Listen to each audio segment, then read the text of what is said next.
कहते हैं कहानियां जीवन की दशा और दिशा बदलने की क्षमता रखती हैं। आज की कहानी आपके जीवन की दिशा निर्धारित करने में किसी भी प्रकार सहायक हो तो जरूर बताइएगा। कहानी शुरू करते हैं। बहुत समय पहले की बात है। गंगा नदी के किनारे पीपल का एक पेड़ था। पहाड़ों से उतरती गंगा पूरे वेग के साथ बह रही थी कि एक दिन अचानक उस पेड़ से दो पत्ते आकर नदी में गिर गए। एक पत्ता तिरछा गिरा और दूसरा पत्ता सीधा। जो पत्ता तिरछा गिरा था वह जिद पर अड़ गया।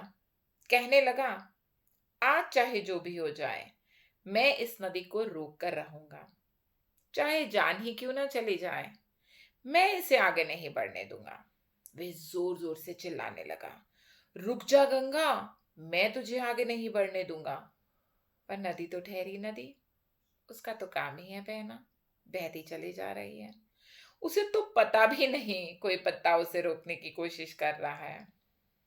इधर पत्ते की जान पर बनाई थी, लगातार संघर्ष कर रहा था।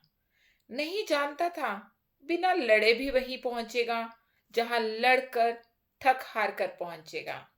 परंतु अब और तब के बीच का समय उसके दुख का, संताप का समय बन चुका था।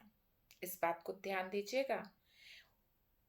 तब का और अब का जो समय है उसके दुख और संताप का कारण बन चुका था। वहीं दूसरा पत्ता जो सीधा गिरा था, वह तो नदी के प्रवाह के साथ मजे से बहता चला जा रहा था। चल गंगा, मैं तुझे तेरे गंतव्य तक पहुंचाकर ही दम लूंगा। मैं तेरे मार्ग में कोई अवरोध नहीं आने दूंगा। तुझे सागर तक पहुंचा के ही मानूंगा। नदी को इस पत्ते का भी कुछ पता नहीं था। वह तो अपनी धुन में सागर की ओर बढ़ रही है, लेकिन पत्ता आनंदित है। वह तो यही समझ रहा है कि वह नदी को अपने साथ बहाकर ले जा रहा है। तिरछे पत्ते की तरह सीधा पत्ता भी नहीं जानता, चाहे वह नदी का साथ दे ना दे, नदी तो वहीं पहुंचेगी जहां उसे पहुंचना है, सागर तक। पर अब और तब के बीच का समय उसके सुख का, आनंद का समय बन चुका है। जो पत्ता नदी से लड़ रहा था, उसे रोक रहा था, उसकी जीत का कोई उपाय संभव नहीं है। और जो पत्ता नदी को बहाए जा रहा है, उसकी हार का कोई उपाय संभव नहीं है।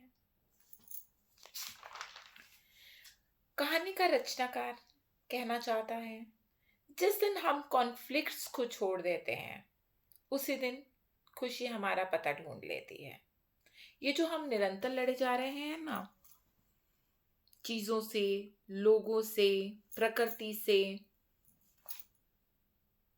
समय से, यही तो हमारी खुशी में सबसे बड़ी बाधा है। एक बार लड़ना छोड़कर देखिए, जीना शुरू हो जाएगा। और लड़ना छोड़ देने से मेरा मतलब, या कहानीकार का मतलब, ये बिल्कुल नहीं है कि आप अपने सपनों के लिए संघर्ष करना छोड़ दें। करिए, सपनों के लिए संघर्ष करना ही जीवन है। परंतु उन चीजों पर अपना समय और ऊर्जा बर्बाद ना करें जिन्हें आप बदल नहीं सकते। लोगों को बदलने से बेहतर है खुद को बदल डालें। हर लड़ाई में कूदेंगे ना, तो हर लड़ाई तो हम जीत नहीं पाएंगे। तो चलिए, let's choose our battles wisely. आपका दिन मंगलमय हो।